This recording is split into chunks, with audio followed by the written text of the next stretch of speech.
ተመልካቾቻችን በህይወታችሁ አሁንስ አብቅቷል፣ ከዚህ በኋላ መመለሻ የለኝም፣ የፈጣሪ ይቅርታ በር ለዘላለም ተዘግቶብኛል ብላችሁ ተስፋ ቆርጣችሁ ታውቃላችሁ? እጆቻችሁ በኃጢአት ህሊናችሁ በጸጸት ቆሽሾ እንደኔ ያለ ኃጢአተኛ ሰው እንዴት ወደ ቅዱስ አምላክ መቅረብ ይችላል ብላችሁ ራሳችሁን ወቅሳችሁ ታውቃላችሁን? እስቲ ለአንድ አፍታ አስቡት።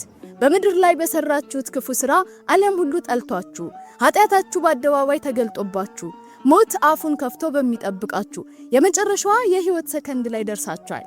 ነገር ግን በዚያች ጭንቀት ቅጽበት እግዚአብሔር አምላክ አሁንም በምህረቱ ሊጎበኘው እንደሚችል አስባችሁ ታውቃላችሁ?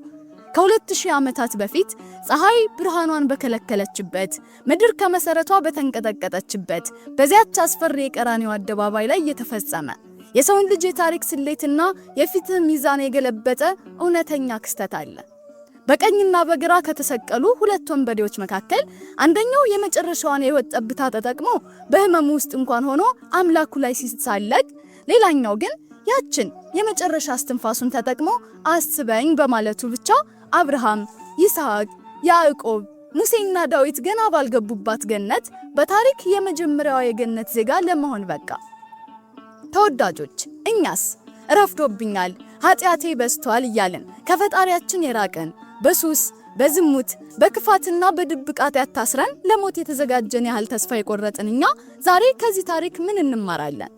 ዛሬ የቱንም ያህል በኃጢአት ጨለማ ውስጥ ለወደቀ ሰው አስበኝ የምትለዋ አንዲት የንስሐ ቃልና የእውነተኛ እምነት ጩኸት እንዴት የገነትን የእሳት ሰይፍ አልፋ በሩን እንደምታስከፍት የጥጦስንና የዳርክስን አስደናቂ የነፍስ ሙግት አብረን እንመረምራለን። ይህ ይባቤ ሚዲያ ነው።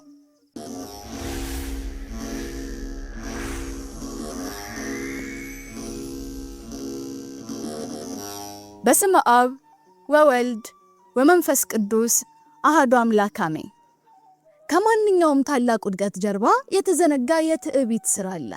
የይሁዳ ታሪክ የሚጀምረው እርሱ ጌታውን በሳመበት በዚያች የጌቴሰማኒ ጨለማ ምሽት አይደለም። ይህ የክህደትና የእርግማን ታሪክ ስሩ የተተከለው ከብዙ ዓመታት በፊት በአንድ ትዕቢተኛ አባት ልብ ውስጥ ነበር። በዚያ ዘመን የእግዚአብሔርን ቃል የሚያስተምሩ መምህራን በሕዝቡ ዘንድ እጅግ የተከበሩ ነበሩ። ከእነዚህም መካከል ባቆም የተባለ አንድ ታላቅና መንፈሳዊ መምህር ነበር። ባቆም ሊያስተምር በሚያልፍበት ጎዳና ላይ ሰዎች በአክብሮት ይቆሙለታል፣ በረከቱንም ይቀበላል። ነገር ግን አንድ ቀን መምህሩ በሚያልፍበት መንገድ ዳር የይሁዳ አባት ከባልንጀሮቹ ጋር ከድንጋይ ላይ ተቀምጦ ነበር። መምህሩ ሲደርስ አብረውት የነበሩት ሰዎች ሁሉ ብድግ ብለው በአክብሮት ሲቆሙ፣ የይሁዳ አባት ግን ቦታው ላይ ደረቀ። ኩራት ልቡን አውሮታል፣ ንቀት አይኖቹን ጋርዶታል። ለአምላክ ቃል አገልጋይ ከመቆም ይልቅ በእብሪት እግሩን አንፈራጦ ተቀምጦ መምህሩን አሳለፈው። ምሽት ሆነ። መምህር ባቆም ቃል እግዚአብሔርን አስተምሮ ሲመለስ ያ ትዕቢተኛ ሰው አሁንም እዚያው ድንጋይ ላይ ነበር። አሁን ግን የሰውየው ልብ በሁለት ተጻራሪ ስሜቶች ታመሰ። አሁንም እንዳይነሳ የመጀመሪያው ኩራቱ አልፈቀደለትም። እንዳይቀመጥ ደግሞ መምህሩ ደግሞ እንዳያየኝ ብሎ ፈራ። ስለዚህም ፊቱን ሸፍኖ ማንነቱን ሰውሮ ሊያሳልፈው ሞከረ። ነገር ግን የእግዚአብሔር መንፈስ ያደረበትን መምህር የሰው ፊት መሸፈኛ ሊያታልለው አይችልም። ባቆም እርምጃውን ገታ አደረገ። በመንፈስ ቅዱስ ተሞልቶ የዚህን ሰው ማንነት ብቻ ሳይሆን ወደፊት ከአብራኩ የሚከፈለው ዘር አስፈሪ መጨረሻ ተመለከተ። መምህሩ በቦታው ላይ የነበሩትን ሁሉ የሚያስደነግጥ ትንቢት ተናገረ። ከዚህ ሰው አብራክ የሚወጣው ዘር የተረገመ ይሆናል፣ አባቱን ይገድላል፣ እናቱን ያገባል፣ በመጨረሻም የፍጥረት ሁሉ ፈጣሪ የሆነውን ጌታውን ይሸጣል። ይህ ተራ እርግማን አልነበረም፣ የሰማይ ፍርድ በምድር ላይ ሲታወጅ እንጂ። የይሁዳ አባት ይህንን ሲሰማ ያ ያበጠ ኩራቱ እንደ ጢስ ተነነ። መገመት ትችላላችሁ? የገዛ ልጃችሁ ገዳያችሁ፣ የገዛ ልጃችሁ የቤተሰባችሁ አፍራሽ፣ የገዛ ልጃችሁ የአምላክ ከዳተኛ እንደሚሆን ሲነገራችሁ ምን ታደርጋላችሁ? የይሁዳ አባት የሰማይን ፍርድ በምድራዊ ብልሃት ለማምለጥ ሞከረ። ወደ ቤቱ ተመልሶ ከሚስቱ ጋር ተማከረ። ይህ እርግማን በእኛ ላይ እንዳይደርስ፣ ይህ ልጅ ወደ ዓለም እንዳይመጣ ከዛሬ ጀምሮ እንደ ባልና ሚስት አንኖርም ብለው ተማማሉ። ትዳራቸውን አፍርሰው የተለያዩ መንገዶችን መረጡ። የእግዚአብሔርን ትንቢት በራሳቸው ውሳኔ ሊሽሩት ፈለጉ። ነገር ግን ጊዜ አለፈ። በአንድ ወቅት በወዳጃቸው ቤት በተዘጋጀ ድግስ ላይ ሁለቱም ተገናኙ። ጠጅ ልባቸውን አሞቀው። ስካርም ማስተዋላቸውንና የገቡትን ቃል ኪዳን አደበዘዘው። በዚያች ሌሊት በስካርና በኃጢአት ተሸንፈው አብረው ወደቁ። በዚያችም የጨለማ ሌሊት ይሁዳ ተጸነሰ። እናትና አባት ሕፃኑ ከተወለደ በኋላ መልኩን ሲመለከቱ ከመደሰት ይልቅ ያ የተነገረውን ትንቢት እያሰቡ በጣም ይጨነቁ ጀመር። አሁንም ከእርግማኑ ለማምለጥ ሌላ የጭካኔ ውሳኔ ላይ ደረሱ። ልክ እንደ ሙሴ በቅርጫት አድርገው፣ ነገር ግን እንደ ሙሴ ለነጻነት ሳይሆን ለእርግማን ሀገሩን ለቆ እንዲጠፋ ወይንም ማዕበል እንዲውጠው ሕፃኑን በሳጥን አድርገው ባህር ላይ ጣሉት። ባህሩ ግን አልዋጠውም። ሞገድ እየገፋ ወስዶ የአስቆሮቱ ሀገር ዳርቻ ላይ አወጣው። አንዲት የርህራሄ እጅ ከሳጥኑ አውጥታ ሳደገችው። እናም ያ ከትዕቢት አፈር ላይ የተጠነሰሰው የሽሽቱ እርግማን እያደገ እየጎለመሰ መጣ። የአስቆሮቱ ይሁዳ የጥፋት ልጅ ለመጨረሻው ክህደት መዘጋጀት ጀመረ። ታሪክ የይሁዳን የጨለማ ጉዞ ሲመዘግብ፣ በሌላኛው የዓለም ጥግ በገደልና በዋሻ ውስጥ ሌላ የጨለማ ታሪክ እየተጻፈ ነበር። ዘመኑ እጅግ አስከፊ ነበር። የእስራኤል ምድር በሮማውያን የብረት ጫማ ስር ወድቃለች። ለእግዚአብሔር ብቻ እንገዛለን ብሎ የሚያምነው ሕዝብ ላቡን ወዙንና የድካሙን ፍሬ ሩቅ ላለ ቄሳር እንዲገብር ተገደደ። በየመንገዱ ዳር የሮም ወታደሮች ሰይፍ አንጠልጥለው ይቆማሉ። በሕዝቡም ላይ እንደ ሁለተኛ ዜጋ የመታየት ውርደት ነግሷል። በዚህ ተስፋ በቆረጠበት ጭቆናና ፍርሃት በነገሰበት ዘመን ሰዎች ምርጫ ነበራቸው። አንዳንዶች በዝምታ አንገታቸውን ደፍተው አሳለፉት። አንዳንዶች የእግዚአብሔር ፈቃድ ነው ብለው ጸለዩ። ነገር ግን የሮምን አገዛዝ መቋቋም ሲያቅታቸውና ሕጋዊው ዓለም ሲከብዳቸው የራሳቸውን ዓለም ለመፍጠር የወሰኑ ጥቂቶች ነበሩ። ከነዚህ መካከል ሁለት ሰዎች የብርሃኑን ሳይሆን የጨለማውን መንገድ፣ የሰላሙን ሳይሆን የሰይፉን መንገድ መረጡ። ጥጦስና ዳክርስ። ለዓለም እነዚህ ስሞች የሽብርና የሞት መጠሪያዎች ነበሩ። ስማቸው ሲነሳ መንገደኛ ይርበደበዳል፣ እናቶች በራቸውን ይዘጋሉ። ዓለም ጨካኝ ስለሆነችባቸው እነርሱም በዓለም ላይ ጨካኝ ለመሆን ወሰኑ። ነገር ግን ይህንን በደንብ ልናስተውል ይገባል። የሮማውያን ጭቆና ወደ በረሃ እንዲወጡ ገፋፍቷቸው ሊሆን ይችላል። ሆኖም ወንበዴ ለመሆን መወሰን፣ የገዛ ወገኖቻቸውን ለማስለቀስ መምረጥ ግን የራሳቸው የግል ምርጫ ነበር። ዓለም በላያቸው ላይ በጫነችው ጨለማ ተሸንፈው ራሳቸው የጨለማው አገልጋይ ሆኑ። በዚያ የጫካና የዋሻ ኑሮ ውስጥ እነዚህ ሁለት ሰዎች አንድ ላይ ተጣመሩ። ጥጦስ በዕድሜ ታላቅ ነው። ፊቱ በበረሃው ፀሐይ የጠቆረ፣ እጆቹ ሰይፍ ከመጨበጥ ብዛት የሻከሩ የክፋት መምህር ነው። የትኛውን መንገድ መዝጋት፣ የትኛው ገደል ላይ አድብቶ መጠበቅ እንዳለባቸው የሚያውቀው እርሱ ነበር። ዳክርስ ደግሞ ወጣቱ ነው፣ የጥጦስ ተማሪ። ነገር ግን ተማሪ ከመምህሩ ይልቃል እንደሚባለው ዳክርስ ከመምህሩ ክፋትን ተማረ፣ ክፋቱንም አብዝቶ ወደደው። የዳክርስ አይኖች እንደ ሌሊት የጨለሙ፣ ልቡም እንደ በረዶ የቀዘቀዘ ነበር። በውስጡ ለርህራሄ ስንዝር ቦታ የለውም። ለጥጦስ ዝርፊያ ምናልባትም የኑሮ ግዳጅ ሊሆን ይችላል። ለዳክርስ ግን ዝርፊያ ኃይሉን የሚያይበትና በሌሎች ስቃይ የሚደሰትበት የጭካኔው መተንፈሻ ነበር። በዚህ የደምና የሕገ ወጥነት ዓለማቸው ውስጥ ሁለቱ ወንበዴዎች የራሳቸውን እንግዳ ሕግ አወጡ።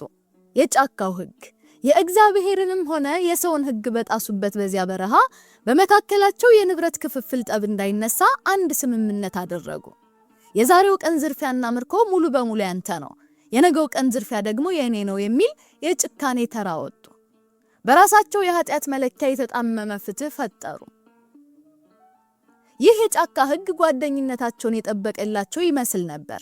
ነገር ግን ይህ ውል፣ ይህ የጭካኔ ስምምነት አንድ ቀን የልባቸውን እውነተኛ ማንነት አጋልጦ የሚያሳይ የሁለቱን የዘላለም ዕጣ ፈንታ የሚለይበት የፈተና መድረክ እንደሚሆን ገና አላወቁም ነበር። የጫካው ሕግ ከሰማዩ ሕግ ጋር የሚላተምበት ቀን እጅግ ቀርቦ ነበር።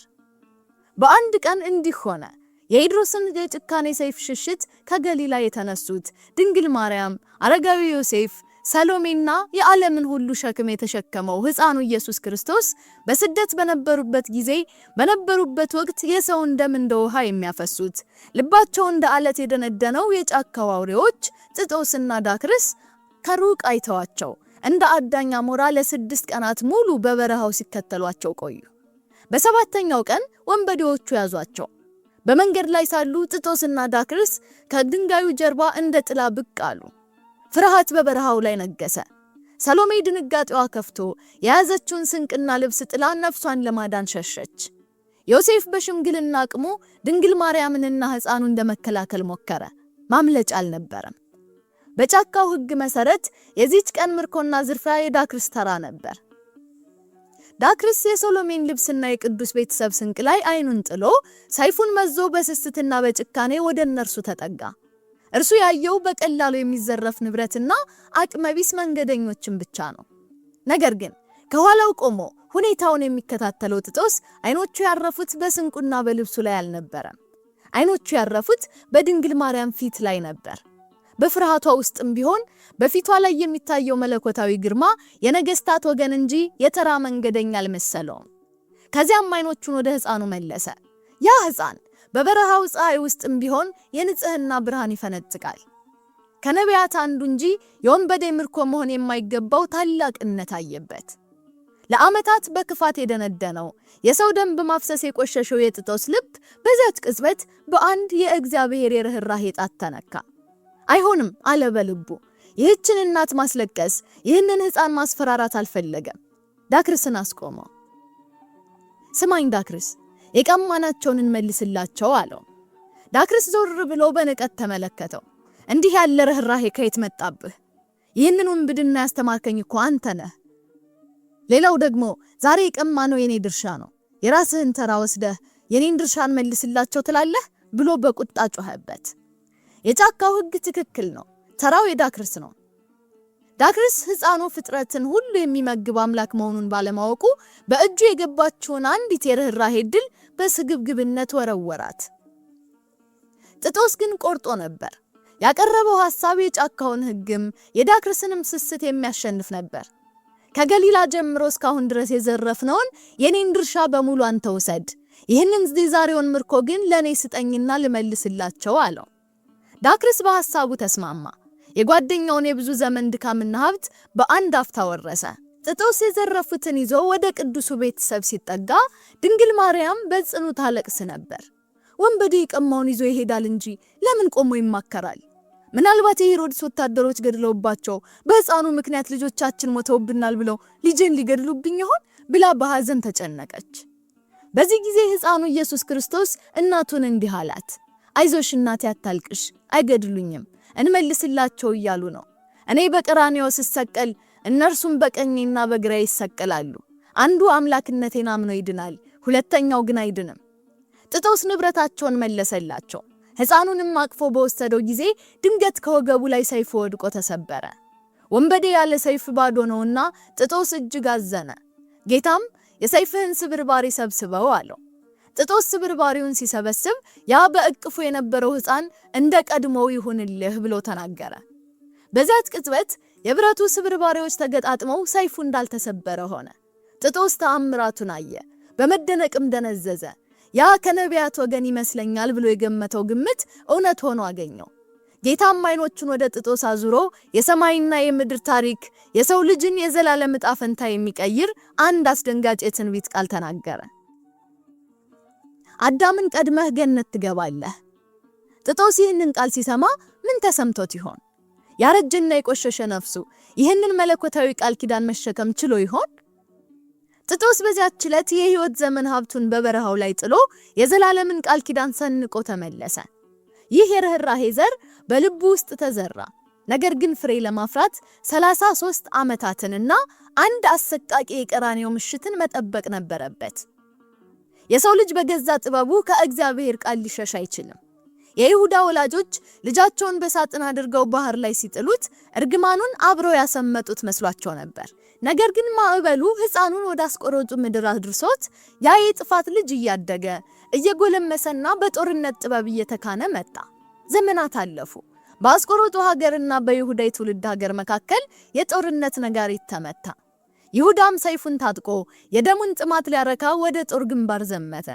በዚያ የጦርነት ጫጫታ አቧራና ደም በተቀላቀለበት አውድማ ውስጥ ሁለት ሰዎች ፊት ለፊት ተገናኙ። አንደኛው ጎልማሳና ጉልበተኛው የአስቆሮቱ ይሁዳ ሲሆን፣ ሌላኛው ደግሞ ከብዙ ዓመታት በፊት መምህሩን የናቀው የገዛ ልጁን በባህር ላይ የጣለው ትዕቢተኛው ሰው ነበር። አባትና ልጅ መሆናቸውን አያውቁም። በሁለቱ መካከል የነበረው ብቸኛ ትስስር የተዘረጋው ሰይፍና የመጣው የትንቢት ቃል ብቻ ነበር። በዚያ አውድማ ይሁዳ ተቀናቃኙን በሰይፍ ዘርሮ ገደለው። የመጀመሪያው አስፈሪ ትንቢት ተፈጸመ። አባቱን ገደለ። በዘመኑ የጦርነት ሕግ መሰረት አሸናፊው የምርኮ ባለቤት ነው። ይሁዳ ወደ ተሸናፊዎቹ ሰፈር ገብቶ ንብረት ሲበዘብዝ አንዲት ያዘነች ሴት አገኘ። ይህች ሴት የገደለው ሰው ሚስት የገዛ እናቱ ነበረች። ነገር ግን አይኖቹ ስለታወሩ እውነቱን አላየም። በማረካትም ጊዜ በውበቷ ተማርኮ ሚስቱ እንድትሆን ወሰዳት። አብረው መኖር ጀመሩ። ሁለተኛውና እጅግ ዘግናኙ ትንቢት ተፈጸመ። እናቱን አገባት። ግን ሚስጥር ለዘላለም ተቀብሮ አይቀርም። አብረው ሲኖሩ የኋላ ታሪካቸውን ማውራት ጀመሩ። እርሷ ስለጠፋባትና ባህር ላይ ስለጣለችው ልጇ በሐዘን ስትነግረው፣ እርሱ ደግሞ ከባህር ላይ በሳጥን ተገኝቶ እንዴት እንዳደገ አካፈላት። ቀኖቹ፣ ምልክቶቹና ታሪኩ አንድ ላይ ሲገጣጠሙ ያ በቤታቸው የነበረው ሰላም ወደ አስፈሪ የህሊና እሳትነት ተቀየረ። እውነቱ ሲገለጥ ሰማይ በላያቸው ላይ የደፈረሰ ይመስል ነበር። እናት የገዛ ልጇን እንዳገባች፣ ልጅ የገዛ አባቱን ገድሎ እናቱን እንዳረከሰ አወቁ። በዚህ መሪር የኃጢአትና የሐዘን ጨለማ ውስጥ ሳሉ አንድ የተስፋ ብርሃን ፈነጠቀ። በዚያ ዘመን ሙታንን የሚያስነሳ፣ ለምጻሞችን የሚያነጻ፣ የኃጢአተኞችን ሸክም የሚያቀል አንድ ታላቅ መምህር በምድረ እስራኤል ተነስቶ ነበር፣ የናዝሬቱ ኢየሱስ። እናትና ልጅ ተስፋ በቆረጠና በተሰበረ ልብ ወደ ክርስቶስ ሄደው ማንነታቸውንና የሰሩትን አሰቃቂ ኃጢአት በእግሩ ስር ወድቀው ተናዘዙ።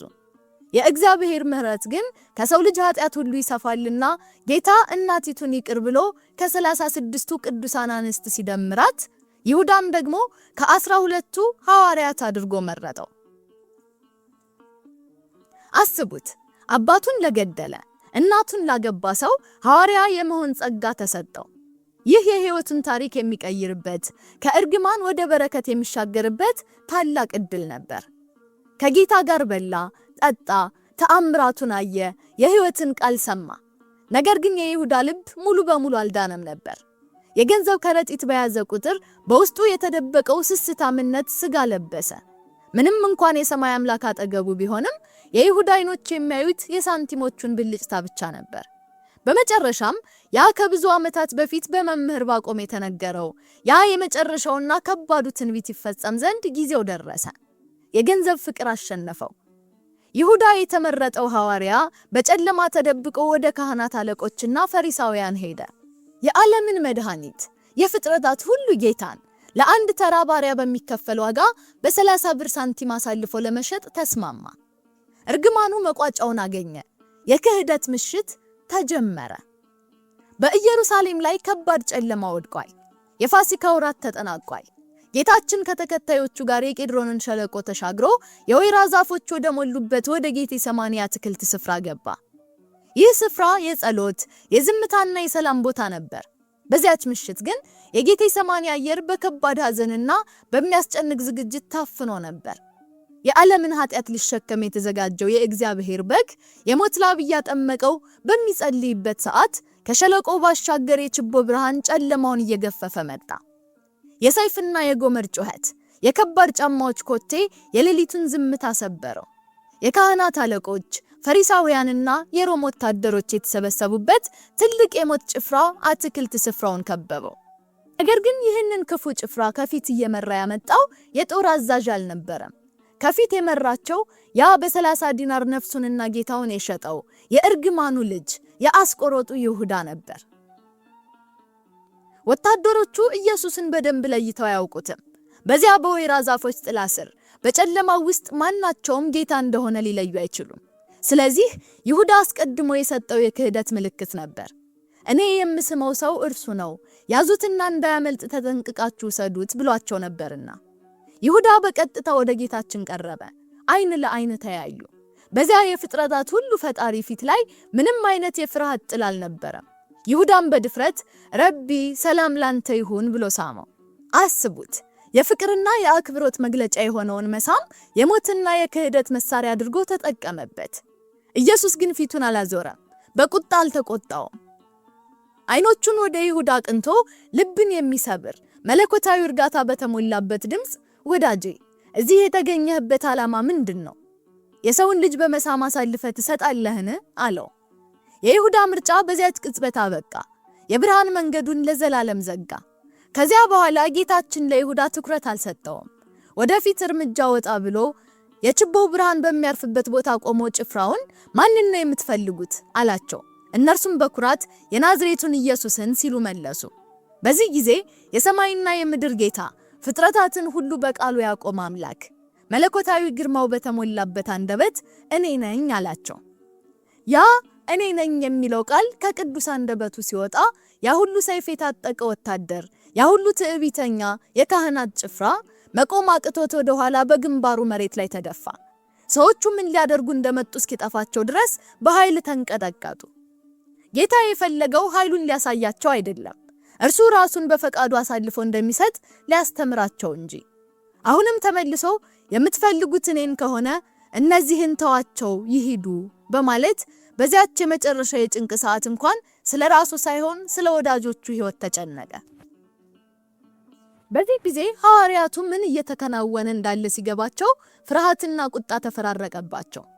ጌታ ሆይ በሰይፍ እንምታቸው አሉ። ጴጥሮስ መልስ እንኳን ሳይጠብቅ ሰይፉን ከሰገባው መዘዘ። የሊቀ ካህናቱን ባሪያ የማልኮስን ቀኝ ጆሮ ቆርጦ ጣለው። ደም መፍሰስ ጀመረ። የጌቴሰማኒ ምሽት ወደ ጦርነት ሊቀየር ምንም አልቀረውም ነበር። ነገር ግን ጌታችን በዚያ የክህደት የሞትና የጥላቻ ምሽት ውስጥ እንኳን የፈዋሽነት እጁን አልሰበሰበ። ይህንንስ ፍቀዱ ብሎ የማልኮስን ጆሮ ዳሶ ፈወሰው። የመጨረሻዋን የተአምር ጠብታ ለጠላቱ አደረገ። ከዚያም ጴጥሮስን ሰይፍህን ወደ ሰገባው መልስ፣ ሰይፍ የሚመዙ ሁሉ በሰይፍ ይጠፋሉ ብሎ ገሰጸው። ጌታችን ኢየሱስ ክርስቶስም ሰዎቹን ወንበዴ የምትይዙ ይመስል ሰይፍ ይዛችሁ መጣችሁን? ይህ ሁሉ የሆነው ግን የነቢያት መጽሐፍ ይፈጸም ዘንድ ነው አላቸው። በዚህ ጊዜ ወታደሮቹ ደፍረው ተጠጉት።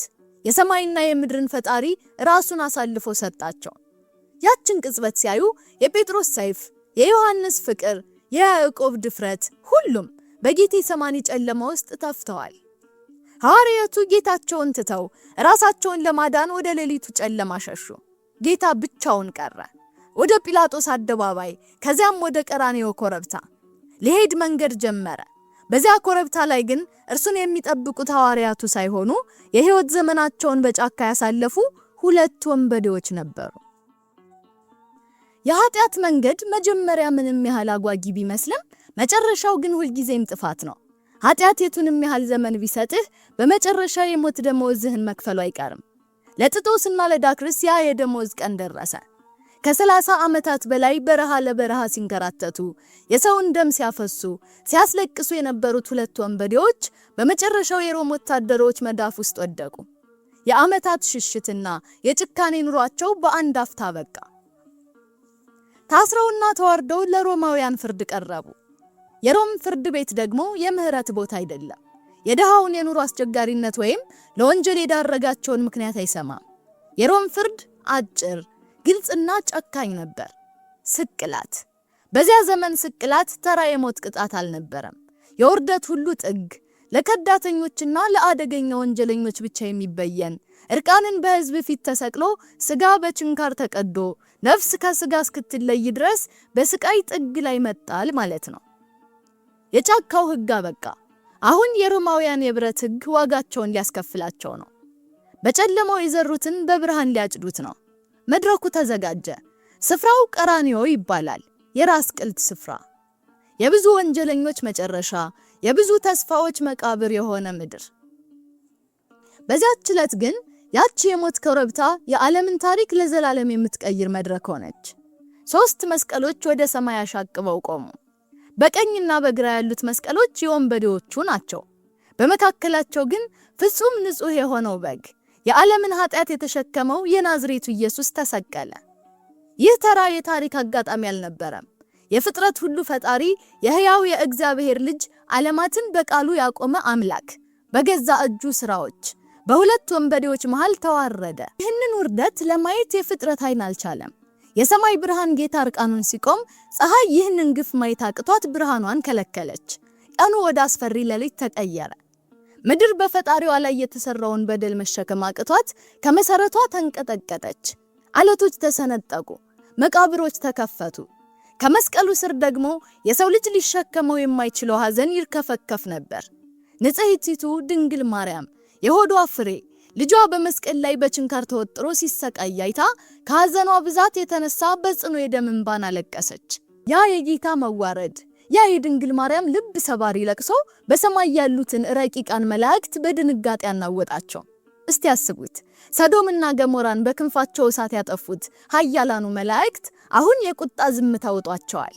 ድኩማን መሬታውያን በፈጣሪያቸው ፊት ላይ ምራቅ ሲተፉ፣ ሁሉን የፈጠረውን መለኮታዊ እጅ ሲቸነክሩት፣ የእሳቱ ፈጣሪ በእንጨት ላይ ሲሰቀል፣ መላእክት ሰይፋቸውን መምዘዝ አቅቷቸው ትእዛዝ አጥተው በታላቅ ፍርሃትና መደነቅ ፊታቸውን ሸፈኑ።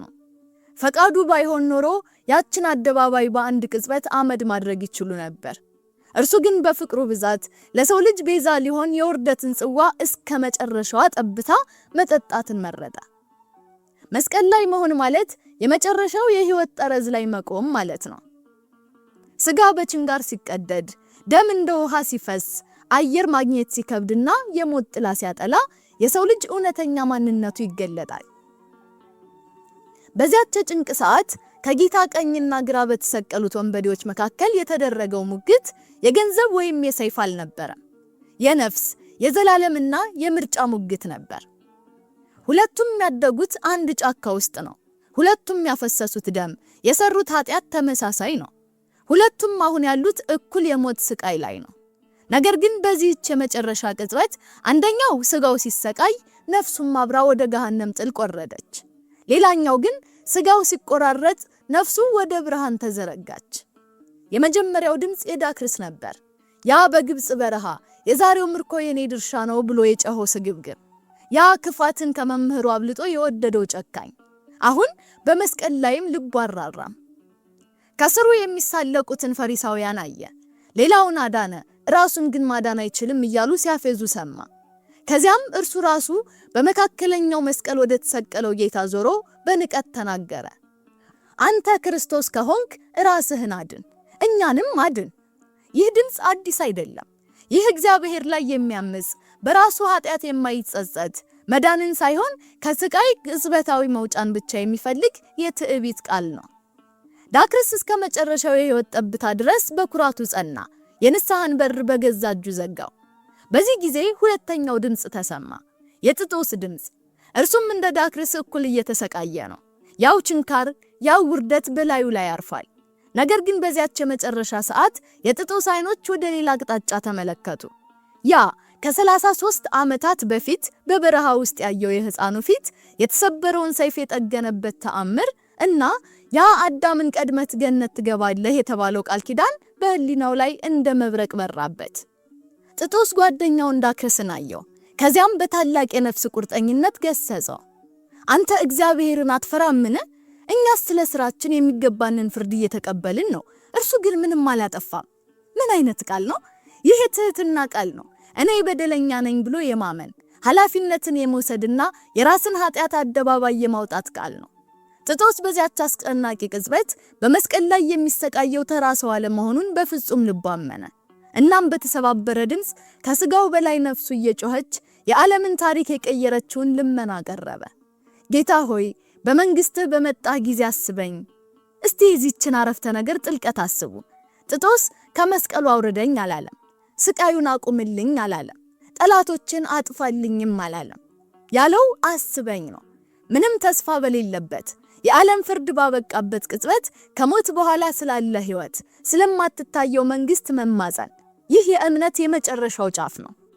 በጨለማ ውስጥ ሆኖ ብርሃንን ማየት የቻለ ታላቅ የ11ኛው ሰዓት ጩኸት ነበር። ጌታ ሆይ አስበኝ ላለው ለጥጦስ ልመና የሰማይና የምድር አምላክ በመስቀል ላይ ሆኖ አንድ የማይሻር የማይለወጥ ምድርና ሰማይ ቢያልፉ እንኳን ጸንቶ የሚኖር ቃል ኪዳን ሰጠው። እውነት እውነት እልሃለሁ ዛሬ ከኔ ጋር በገነት ትሆናለህ። ብዙም ሳይቆይ የጥጦስ የመጨረሻ እስትንፋስ ከስጋው ተለየች። የጎልጎታው ጩኸት፣ የሮም ወታደሮች ፌዝና የችንጋሩ ስቃይ ከኋላው ቀረ። ያረጀው እጁ በደም የተጨማለቀው ስጋው ቀራንዮ ላይ ሲቀር በጌታችን ደም የታጠበችውና ብርሃን የለበሰችው ነፍሱ ግን ለዓመታት ከታሰረችበት የኃጢአት እስር ቤት ተፈታ ወደማይታየው ዓለም ጉዞ ጀመረች። ጉዞዋ ወደ አንድ የማይጠፋ ብርሃን ነበር። በመካከል ግን የሚያስፈራ የእሳት ባህር ነበር። ጥጦስ ያንን የእሳት ማዕበልና የነበልባል ባህር ያለምንም ፍርሃት ተሻገረው። እሳቱ አላቃጠለው፣ ማዕበሉ አላሰጠመው። ምክንያቱም በእጁ የያዘው የገነት መክፈቻ ራሱ የሕይወት ንጉሥ በከበረ ደሙ ያተመለት ቃል ኪዳን ነበርና። ነገር ግን የገነት በር ክፍት አልነበረም። በኦሪት ዘፍጥረት መጽሐፍ እንደተጻፈው አዳም ከገነት ከተባረረ በኋላ እግዚአብሔር የሕይወትን ዛፍ መንገድ ለመጠበቅ የምትገለባበጥ የነበልባል ሰይፍ የያዘ ኃያል ኪሩብ አቁሞ ነበር። ያ ሰይፍ ማንም ኃጢአተኛ ወደ እግዚአብሔር ቅድስና መቅረብ እንደማይችል የሚያሳይ የእግዚአብሔር የጽድቅና የቁጣ ምልክት ነው። የጥጦስ ነፍስ ወደ በሩ ስትደርስ ያ ጠባቂ መልአክ መንገድ ዘጋ። እስቲ ይህንን ፍጥጫ በህሊናችሁ አስቡት። በአንድ በኩል ከእሳት የተፈጠረ ፊቱ የጽድቅ ቁጣ የተላበሰ የማይደራደር የእግዚአብሔርን ቅድስና የሚጠብቅ ኃያል መልአክ፣ በሌላ በኩል ደግሞ በሕይወት ዘመኑ ምንም አይነት የጽድቅ ሥራ ያልሰራ በዓለም መስፈርት የተናቀች የወንበዴ ነፍስ። የመልአኩ ድምፅ እንደ ነጎድጓድ አስተጋባ። አንተ ማን ነህ? ንገረኝ፣ ከወዴትስ መጣህ? ይህ የተቀደሰ ስፍራ ነው። የኃጢአተኛ ልጅ ይህንን በር አልፎት አያውቅም። ማዕበሏ ነበልባል የሆነውን የእሳቱን ባህርስ እንዴት አላቃጠለህም? አንተ ደካማ ሽፍታ፣ በሰማይ ባህር ላይ ትሻከር ዘንድ ስልጣን የሰጠህ ማን ነው? መልአኩ በመገረምና በቁጣ ጥያቄውን አከታተለ። የአባቶቻችንን አለቃ አብርሃምን ትቶ ነብዩ ሙሴን ትቶ ሙታንን ያስነሱትን እንደ ኤልሳ ያሉትን ነቢያት ትቶ ንጉሱ ዳዊትን ትቶ የሰው ደም የተቀባህ አንተን የገነት መንገድ ትጠርግ ዘንድ እንዴት ላከህ? በሕጉና በሥራ ቢሆን ኖሮ የመልአኩ ጥያቄ ልክ ነው። አብርሃም በሥራው ሙሴ በሕጉ ፍጹም ባለመሆናቸው ገነት መግባት አልቻሉም። ታዲያ ይህ ሽፍታ እንዴት ያልፋል? ነገር ግን ጥጦስ የሰይፉን ነበልባል አልፈራም። የጽድቅ ሥራውን ሊዘረዝር አልሞከረም። ምክንያቱም ምንም የለው። በኩራት ሳይሆን በማይናወጥ እምነት ለኃያሉ ኪሩብ እንዲህ ሲል መለሰ። ረቂቅ መልአክ ሆይ ነገሬን ስማ። አሁን እኔ መላ ዘመኔን በኃጢአትና ነፍስ በመግደል ያሳለፍኩ ወንጀለኛ ነኝ። ነገር ግን በመጨረሻይቱ ሰዓት የጌታ ምሕረት ከጥፋት ወደ ሕይወት አነሳኝ። የላከኝ ራሱ የገነት ፈጣሪዋ ነው። በመስቀል ላይ ከእርሱ ጋር ነበርኩ። እርሱም የይቅርታውን ደጅ ገፍቶልኛል። የያዝኩትም የመክፈቻ የጌታዬ ቃል ነው አለው። ይህንን ስትሰሙ የእግዚአብሔር ምሕረት ምን ያህል እንደሆነ ትገነዘባላችሁ። ያ የእሳት ሰይፍ የሕግና የጽድቅ ምልክት የነበረው በንጉሱ የይቅርታ ቃል ፊት ኃይሉን አጣ። የጽድቅ ቁጣ የተላበሰው የመልአኩ ፊት በፍርሃትና በአድናቆት ተለወጠ። ሰይፉ ወደ ታች ወረደ። የገነት በር ተንኳኳ። የኃያሉ ኪሩብ የእሳት ሰይፍ ወደ ታች ዘንበል ሲል ለ5500 ዘመናት በጽኑ ተዘግታ የነበረችው የገነት በር በታላቅ ግርማ ተከፈተች።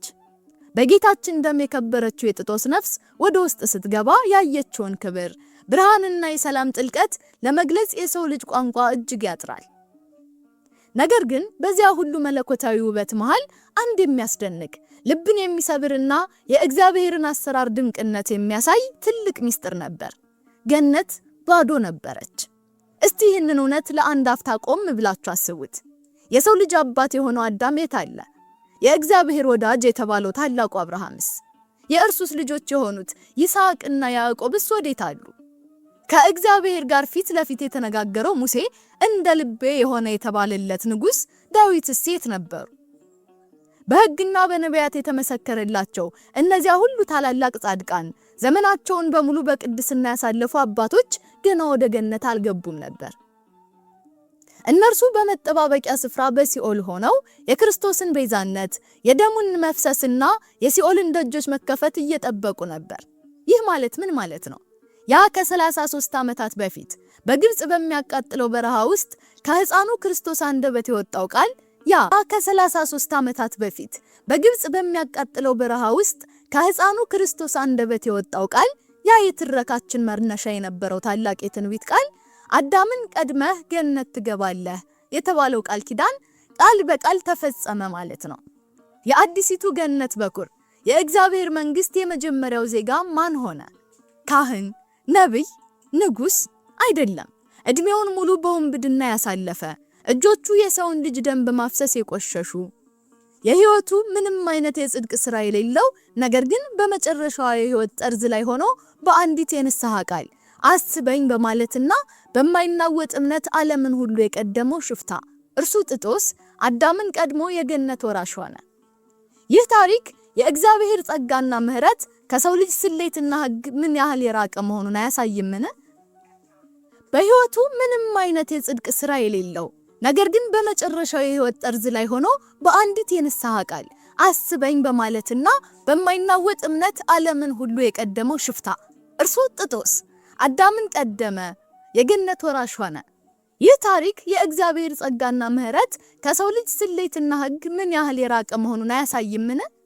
የእግዚአብሔር መንግስት የምትወረሰው በስራ ብዛት ወይም በትምክህት ሳይሆን በተሰበረና በተዋረደ የንስሐ ልብ መሆኑን የሚያሳይ ከዚህ የሚበልጥ ሕያው ምስክር የት ይገኛል? ጥጦስ ያ የተናቀውና የተጠላው ወንበዴ የጌታ ምህረት የቱንም ያህል የጠቆረን ነፍስ በአንዲት ቅጽበት አጥቦ ወደ ብርሃን ማሻገር እንደሚችል ለትውልድ ሁሉ የሚያበራ የጸጋ ሐውልት ሆኖ ቆመ። የጥጦስና የዳክርስ ታሪክ ከ2000 ዓመታት በፊት የተፈጸመ የድሮ ታሪክ ብቻ አይደለም። የዛሬው የአሁኑ የሁላችንም የህይወት ትግል ነው። ክብራትና ክብራን ውድ የይባቤ ሚዲያ ተከታዮች ህይወት በራሷ መንገድ ለእያንዳንዳችን የራሳችንን መስቀል ታሸክመናለች። በችግራችን፣ በበሽታችን፣ በውድቀታችን፣ በጥንካሬያችንና በኃጢአታችን መስቀል ላይ ተቸንክረን ሁላችንም ከጌታ ጎን ቆመናል። በዚያ በሚከብደው የህይወት መስቀል ላይ ሆናችሁ ከፈጣሪ ጋር ስትገናኙ የእናንተ ምርጫ ምን ይሆን? ያለፈው ህይወታችሁ ምንም ይሁን ምን ዛሬ ይህንን ታሪክ ስትሰሙ በልባችሁ ውስጥ የሚብላላ ጥያቄ ሊኖር ይችላል። ምናልባት እንደ ጥጦስ እጆቻችሁ በኃጢአት የተጨማለቁ ሊሆኑ ይችላሉ። ምናልባት በሰዎች ላይ በደል ፈጽማችሁ የንጹሃንን ልብ ሰብራችሁ ሊሆን ይችላል። የኔ ኃጢአት እኮ ከባድ ነው፣ እግዚአብሔር እኔንም አይቅር አይለኝም እያላችሁ በራሳችሁ ላይ የምትፈርዱ በተስፋ መቁረጥ ጨለማ ውስጥ የተዋጣችሁ ትኖራላችሁ። ምናልባትም መውጫ ባጣችሁለት ሱስ ውስጥ ተተብትባችሁ በዝሙት፣ በውሸት፣ በማታለል ወይንም በክፋት ማዕበል ውስጥ ሰጥማችሁ ከእንግዲህ ሳልችልም ሁሉም ነገር አብቅቷል ብላችሁ እንደ ዳክርስ ልባችሁ ደንድኖም ሊሆን ይችላል። የወደቃችሁበት ጉድጓድ ምን ያህል ጥልቅ ቢሆንም የሰራችሁት ኃጢአት የቱንም ያህል የጠቆረ ቢሆንም የጥጦስ ታሪክ ዛሬ የሚነግረን አንድ ሕያውና የማይሻር እውነት አለ። በእግዚአብሔር ፊት አስበኝ ለማለት መቼም ቢሆን ጊዜው አይረፍድም። የህይወታችሁ የመጨረሻዋ ደቂቃ ላይ ስትሆኑ በ11ኛዋ ሰዓት ላይ ልባችሁ በንስሐ ከተሰበረ፣ አንደበታችሁ በእምነት ከጮኸ የእግዚአብሔር የምህረት እቅፍና የገነት በር ለእናንተ አሁንም ክፍት ነው። ያ የይቅርታ ቃል፣ ያ የመስቀሉ ኃይል የዓመታትን ኃጢአት፣ የዘመናትን ቆሻሻ በአንዲት ቅጽበት የእውነተኛ ንስሐ እንባ ሊያጥበው ይችላል። ታዲያ እናንተስ ምን ተወስናላችሁ? በችግራችሁና በኃጢአታችሁ መስቀል ላይ ሆናችሁ ማንን ትመስላላችሁ? የዳክርስን መንገድ ትመርጣላችሁ? ዓለም በድለኛለች እያላችሁ ፈጣሪን እየኮነናችሁ በኩራት በእልህና በተስፋ መቁረጥ ትጸናላችሁ? ወይስ የጥጦስን መንገድ ትመርጣላችሁ? የራሳችሁን ድካምና በደል አምናችሁ በትህትናና በተሰበረ ልብ ወደ አምላካችሁ በመመልከት ጌታ ሆይ እኔ በደለኛ ነኝ፣ ነገር ግን በመንግስት በመጣ ጊዜ በምህረት አስበኝ ትሉታላችሁ? ምርጫው የሁላችንም ነው። መስቀሉ ከፊታችን ቆሟል። የገነት በርም አሁንም ይንኳንኳ ዘንድ እየጠበቀ ነው። ውድ የይባቤ ሚዲያ ቤተሰቦች ይህንን አስተማሪ መንፈሳዊ ጉዞ እስከ መጨረሻው አብራችሁን ስለተጓዛችሁ ከልብ እናመሰግናለን። የይባቤ ሚዲያ ራዕይ ታላቅ ነው። ዓላማችን የኢትዮጵያ ኦርቶዶክስ ተዋሕዶ ቤተክርስቲያንን ጥልቅ ታሪክ፣ እጅግ የረቀቀ ምስጢርና የቅዱሳንን ሕያው ፍለጋ ለዚህ ዘመን ትውልድ በሚገባው ቋንቋና ዓለም አቀፍ የጥራት ደረጃ ድርሶ ማስተማርና ማጽናት ነው። ገና ያልተነገሩ የቅዱሳን ታሪኮች፣ ያልተመረመሩ የቤተክርስቲያን ምስጢሮችና ለዚህ ትውልድ መድረስ ያለባቸው እልፍ አእላፍ የብርሃን ፍሬዎች አሉ። ይህ ራዕይ ከዳር እንዲደርስ ዛሬ ከተመልካችነት ወደ አጋርነት እንድትሸጋገሩ በታላቅ ትህትና ጥሪያችንን እናቀርባለን። ይህንን ቻናል ሰብስክራይብ በማድረግና የደወል ምልክቷን በማብራት የዚህ ታላቅ መንፈሳዊ ቤተሰብ ቋሚ አባል ይሁኑ። ይህ ቪዲዮ ለሌሎች በተለይም በተስፋ መቁረጥ ውስጥ ላሉ ወንድም እህቶቻችን ደርሶ የንስሐ መድኃኒት ይሆንላቸው ዘንድ ላይክ በማድረግ አገልግሎቱን ይደግፉ። ከመሰናባታችን በፊት ይህ የሰማነው የጥጦስ ታሪክ በታሪክነቱ እንዳይቀር ነገር ግን በሕይወታችን ፍሬ እንዲያፈራ በአጭር ጸሎት እንቋጭ። አቤቱ የሰማይና የምድር ፈጣሪ የፍጥረት ሁሉ ጌታ ኢየሱስ ክርስቶስ ሆይ አንተን በማወቅም ሆነ ባለማወቅ በድካምም ሆነ በድፍረት በሰራነው ኃጢአት እንደ ዳክርስ ልባችን እንዳይደነድን በኩራትና በእልህም እንዳንጸናድነን ይልቁንም በቀኝህ እንደተሰቀለው ፈያታዊ ዘይማን እንደ ጥጦስ የገዛ ድካማችንን አምነን የተሰበረና የተዋረደ የንስሐ ልብን ስጠን። በሕይወታችን መጨረሻ በፈተናችን ጥልቀት ውስጥ ሆነን ወደ አንተ ስንጮህ የይቅርታን በር አትዝጋብን። በመንግሥትህ በመጣ ጊዜ ጌታ ሆይ ሁላችንንም በምህረትህ አስበን። የእግዚአብሔር ቸርነት፣ የድንግል ማርያም አማላጅነት፣ የቅዱሳን መላእክት ተራዳኢነት ከሁላችን ጋር ይሁን። አሜን። በሚቀጥለው ጥልቅ መንፈሳዊ ዝግጅታችን እስክንገናኝ ሰላም እግዚአብሔር ከሁላችን ጋር ይሁን።